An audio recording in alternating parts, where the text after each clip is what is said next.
السلام عليكم ورحمة الله تعالى وبركاته، مرحبا بكم معايا في فيديو جديد إن شاء الله. كنتمنى أنكم تكونوا كلكم بخير وعلى خير. الاقتراح ديال اليوم هو كيك نفس العجين كيخرج من جوج ديال الأشكال بالكريمة ديال الكراميل. ساهلين بزاف والمقادير اللي بسيطة. فبالنسبة للعجين غنحتاجو الطحين على حسب الخليط، أنا غنوريكم الطريقة كيفاش تضبطوا داك الشيء. 6 ديال البيضات بحرارة المطبخ، كاس ونص حليب، كاس ديال الزيت ونص كاس ديال الزبدة دايبة، وكاس عامر ديال العنبة ديال سنيدة، ونص كاس كاس ونص ديال سنيدة، و4 ديال الخمارات، رشة الملح والفاني أو على حسب الذوق. كيبقى النكهة على حسب أشنو بغيتو ديرو نتوما، تقدروا ديروا قشور الحامض ولا قشور الليمون، ولا ممكن ديروا أي نكهة من دوك المنكهات اللي كيتباعوا ب5 دراهم تا هما راه كيجيو زوينين. فالطريقة راها سهلة وبسيطة، كالعادة غادي ناخدو البيض. هنايا راه كتعاوني بنتي، فزوين أن تخليو الوليدات ديالكم يعاونوكم مرة، راه مزيان ليهم حتى باش ينميو التركيز ديالهم. هذا غير مجرد اقتراح وصافي. هنا درت البيض ودرت عليه رشيشة ديال الملح، وغادي نضيف الكمية ديال السكر اللي هي كاس ونص ديال العنبة، وغادي نبقى نطرب فيهم مزيان بالباتور حتى كالعادة الناس اللي متابعيني عارفين الطريقة ديالي في الكيك. فهذه هي لاستيوس باش كتخرج الكيكات مزوينين وناجحين، واننا كنبقاو كنطربوا حتى كنتحصلوا على هذا الخليط اللي كيكون الحجم ديالو متضاعف واللون ديالو فاتح، والقوام حتى هو كيبدا كيتقال. صافي هنا ملي تقال القوام هنا درت نص كاس ديال الزبده اللي ذوبتها، غنخلط مزيان، ومن بعد غادي نبدا نضيف بهذاك الزيت، كاس عامر ديال العنبه حتى هو ديال الزيت بالتدريج، وانا كنخلط بالباتور حتى كنكمل الكميه كامله.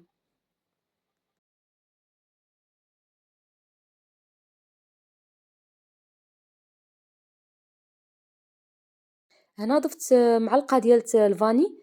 هاد النكهة هادي راها زوينة بزاف ورخيصة في المتناول، وكتعطي واحد النكهة زوينة بزاف في الكيك والحلويات. تقدروا تعوضوها بجوج ديال ساشي ديال الفاني ولا بأي نكهة كيف ما قلت لكم من قبل. صافي اون فوا كنسالي الدمج ديال هاد العناصر، كنحيد الباتور باش غادي نكمل غير بالفوي بيدي. هنا ضفت الكاس ديال كاس ونص ديال الحليب، غنخلط مزيان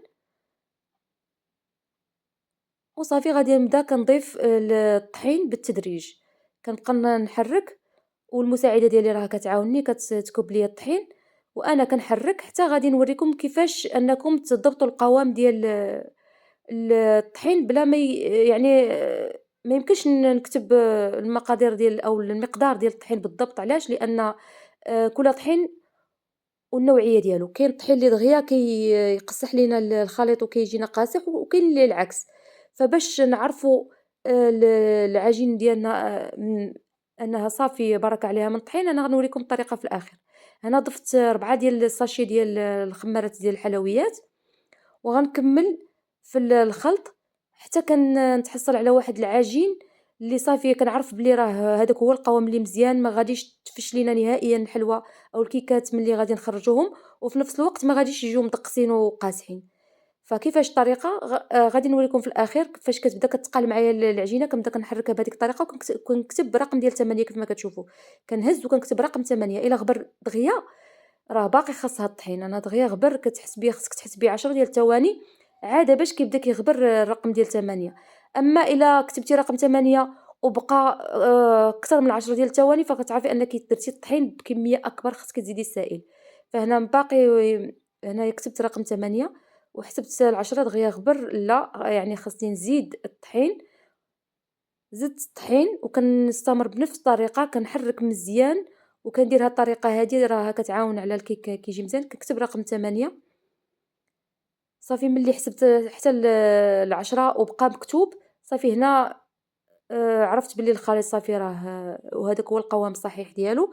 خديت هنايا المول الطويل وغادي نضيف واحد الكمية ديال العجين، والكمية الأخرى غادية نخلطها مع الكاكاو بودرة باش نوجد بها دوك الميني كيك.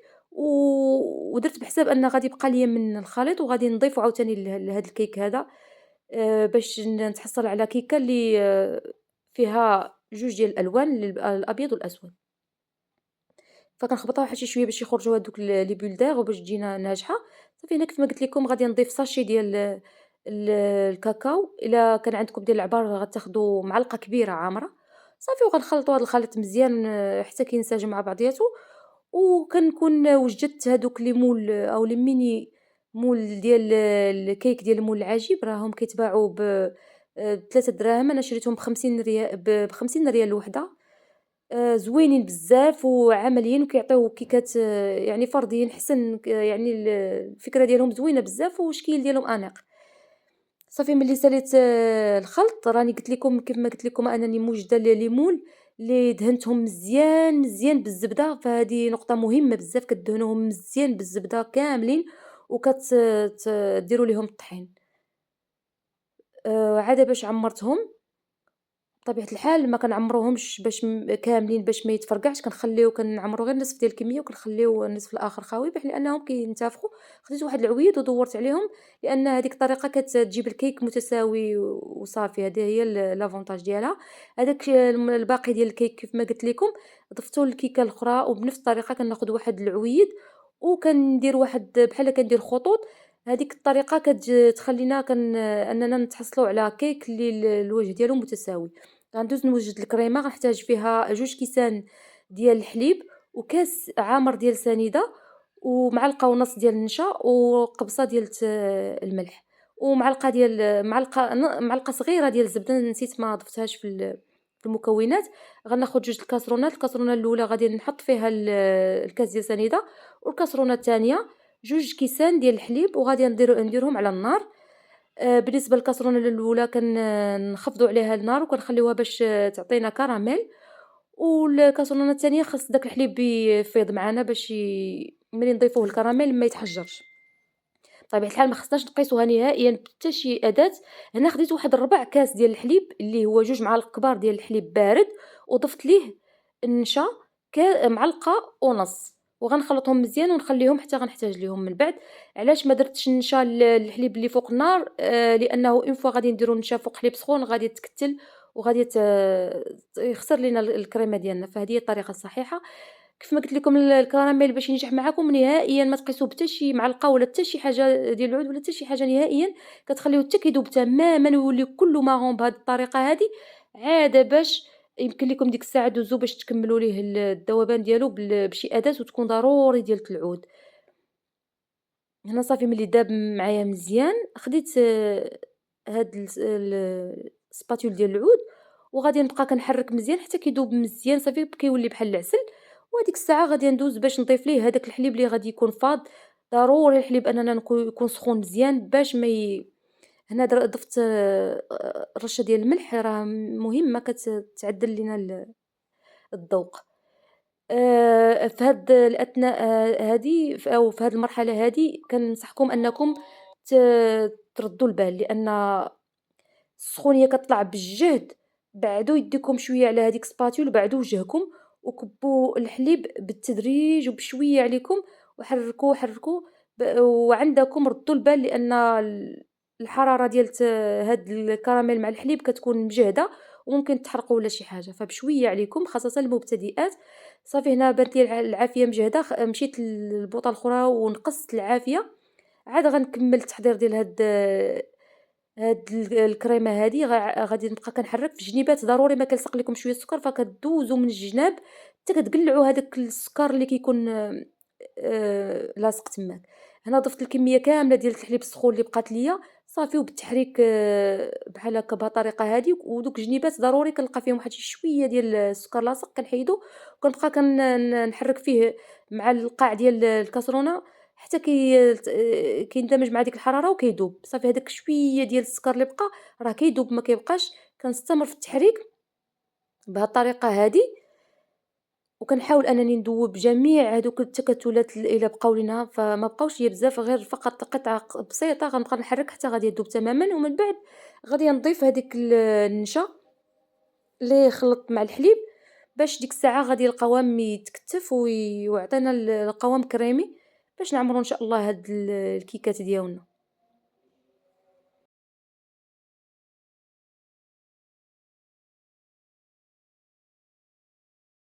فكيف قلت لكم كنضيفوا النشا مع الحليب وكنستمروا في التحريك بشكل دائري بدون توقف باش ما يتحركش لينا الكريمة وما تلتصقش بالقاع، حتى كنتحصلوا على القوام ديال الكريمة العادية المعتادة.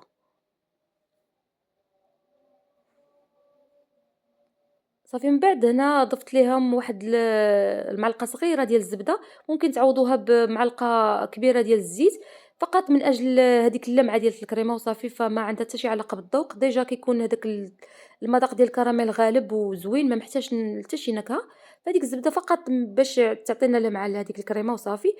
هنا من بعد ما بردوا تمامًا نخليهم حتى كيبردوا تمامًا عاد باش كنديموليهم، راه كيديمولاو يعني بسهولة إلى كنا ديجا داهنينهم مزيان ومغبرينهم مزيان بلا فارين. صافي كنديموليهم وكنكب عليهم هداك الكريمة وهي ساخنة، ما نتسناوش عليها نهائيًا تبرد لأنها كتجمد، فخاصها تجمد داخل الكيك باش تعطي منظر زوين.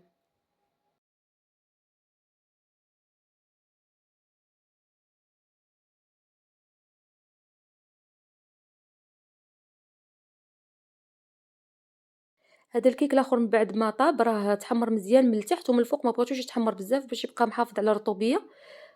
صافي اكتفيت غير بهاديك التحميرة اللي تحمر. هنا غندوز للتزيين، بقى ليا واحد شي شوية ديال الفرامبواز وهداك الميختي من الحلويات، واحد الحلوى اللي كنت قدمت لكم من قبل، كان بقى في الثلاجة، فالتزيين كيبقى حسب الاختيار وعلى حسب الذوق وعلى حسب المتوفر. انا هادشي اللي توفر عندي في الثلاجة درته زينت به وجا زوين. هذا واحد شوية ديال الشوكولا بلون تا هو كان عندي ديجا خدمت به وبقى عندي في الفريغو، بالميكا ديالو درتو في الميكرو اوند ذوبتو وزينت به بهذه الطريقة وجا المنظر ديالو زوين. يعني كيف ما قلت لكم ديروا المتواجد عندكم، ممكن تزينوا غير باللوز ولا الكاوكاو كونكاسي محمّر ولا بشوية د الكراميل وخطيطات ولا شي حاجة، صافي وداك الشي اللي متوفّر ديروه. هنا قسمت الكيك الطويل على جوج، وهاديك شوية ديال لا كريم اللي بقات ليا درتها في الوسط باش تجينا بحال معمرة بهاد الكراميل هادي، غادي تجي الشكل ديالها زوين. هنا شوية تقسمات واحد شي شوية من الجنب، ولكن ماشي مشكل، ماشي بزاف، غير تشققات واحد شي شوية. هادوك الجنيبات ضروري أننا نحيدوهم بشي حاجة باش ما يبقاش داك المنظر بحال هكاك. هنا خديت واحد شوية د الكونفيتور ديال الفريز، ديروا أي كونفيتور عندكم ولا ناباج ولا عسل ولا أي حاجة متوفرة. ونفس الحاجة كان عندي واحد شوية د لوز إيفيلي محمر تا هو بقى ليا من واحد الكيك، فزينت به. داكشي اللي متوفر عندكم زينوا به. التزيين كيبقى اختياري، ممكن اللوز، ممكن كاوكاو، ممكن الكوك، ممكن تحتفظوا بها غير هكاك عادية، ممكن الشوكولا تخلطوه مع الكاوكاو ولا شي حاجة وديروه من الفوق، اللي كان.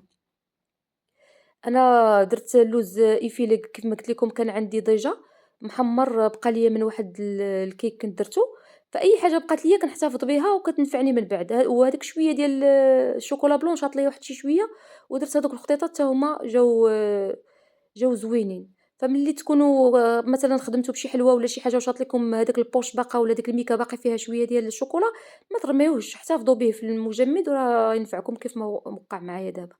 هنا واحد البلاطو كان عندي ديجا صغيور، غادي ناخد هاد البابي ديال الدونتيل اللي كيتباعوا ب10 ريال، راه درت ليها الطريقة هادي باش تجي قد البلاطو، وحطيتهم فيها باش يعطي منظر زوين. نسيت ما درت ليهم هاد الكويغطات هادو، فمن الأحسن باش يعطيو منظر زوين في نفس الوقت راهم كيلصقوا مع الكيك رطب بزاف بزاف، باش ما يلصقوش للناس اللي بغا ياكلوهم في يديهم. من الأحسن ديروا ليهم هادوك الكويغطات، كيجيو منظر ديالهم أنيق.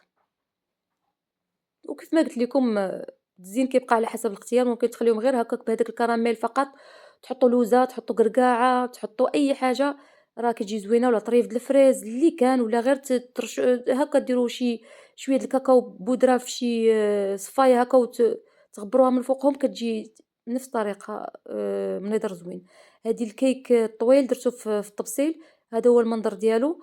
جاو النضرات ديالهم زوينين راقيين، وفي نفس الوقت راكم شفتوا معايا المقادير اقتصاديين وفي المتناول.